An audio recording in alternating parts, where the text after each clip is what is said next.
I was walking back from the Mexican restaurant after meeting with Ricardo in the alley, and I started getting upset because I flipped the card where he had written down the number of his love guru, and I just couldn't make sense of any of the numbers. Is this a 4? Sí. It's a 4. Sí. I was thinking, Ricardo, if you didn't want to give me the number of this guy, you could have just said no. But then I started wondering, maybe Ricardo didn't want to make it so easy for me.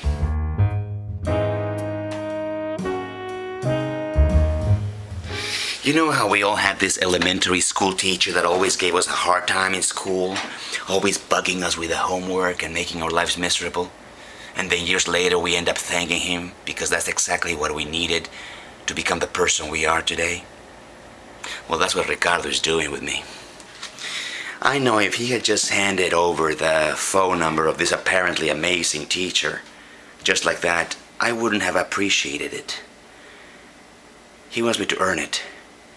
It's part of my training, like a Jedi. Ricardo clearly subjected me to 2 tests that day in the alley. A, at the end of the conversation, he said something about the power of the concha. First, I thought he was referring to the Mexican bread they sell at his restaurant, but I know a little bit of Spanish, and I know that concha is shell. So I went online and I researched everything I could as far as, shells, the ocean, the sand, the moon, the effect that the moon has on women. You know how when there's a full moon, women go out in packs and they get all frisky. Or the effect that the moon has on the tide. Then all of a sudden they all start menstruating at the same time. Or they get all moody and then they chew your head off for no apparent reason. Or they start having their periods at the same time if they are living in confinement, like a sorority or the post office, or if they're nuns. After a couple of hours of that research, I realized I was just wasting my time. So I decided to have a little bit of wine. So I was drinking my wine and I looked at the bottle and I read Concha y Toro. It's a Chilean brand of Merlot Cabernet concoction that I got at Costco. So I saw it like a sign from the universe telling me, Lorenzo, don't give up. I didn't. Because I got a phone call right away from a good friend of mine, Gustavo. He's a Salvadorian guy that's remodeling some condos in the corner. We were talking about the conchas and everything, and he said, Lorenzo, did you know that the word concha in some parts of Central and South America is slang for vagina? And I was like, oh, really? Well, that makes more sense. Also because when I go to the Mexican restaurant to get my bread, the ladies always giggle when I tell them these conchas are very tasty. So that's kind of embarrassing. Huh. Anyway, the part B was that what I thought was scribbles on the back of the card, it turned out to also be code. You see, Ricardo comes from a Mexican ancestry, so he obviously has some indigenous blood in him. Aztec, Inca, Tolteca, Zapoteca, Totonaca, Cacanaca, Coconoco, Mayan. So right away, I Netflixed Apocalypto and the Da Vinci Code. I didn't really get anything. I even saw the deleted scenes, the gag reel. I went online and I even took the child safety thing off that for some reason my mother had.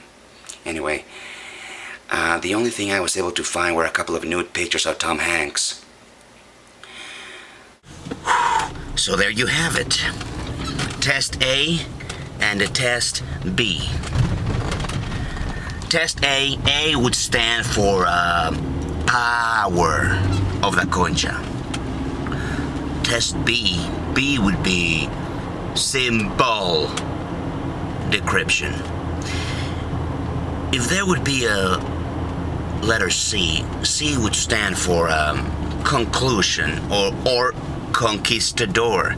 Because at the end of the day, the way that I was able to successfully decrypt the symbols that Ricardo gave me was, I went on Wikipedia and I started reading all the accounts written by the early conquistadores, like Christopher Columbus, Hernan Cortés, Magallanes, Cabeza de Vaca, the last of the Mohicans.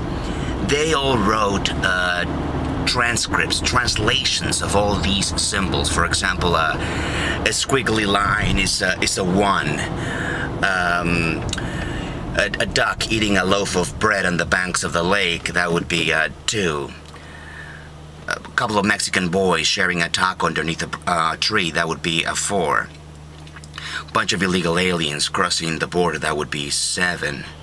Or 8, depending if they're on the back of a little coyote on the river, or they're piggyback tailing over the barbed wire fence. Either way, doesn't matter. The point is that at the end of the day, I was able to successfully get all my numbers and feel a sense of pride and accomplishment and entitlement. The pride of being able to see myself in the mirror and be like, wow, that's a good-looking guy. No, but really, look at myself in the mirror and say, you know what, Lorenzo, I deserve it. I deserve to be this love guru's disciple. And I'm no longer afraid. So, I'm gonna call this guy, and this time is for real.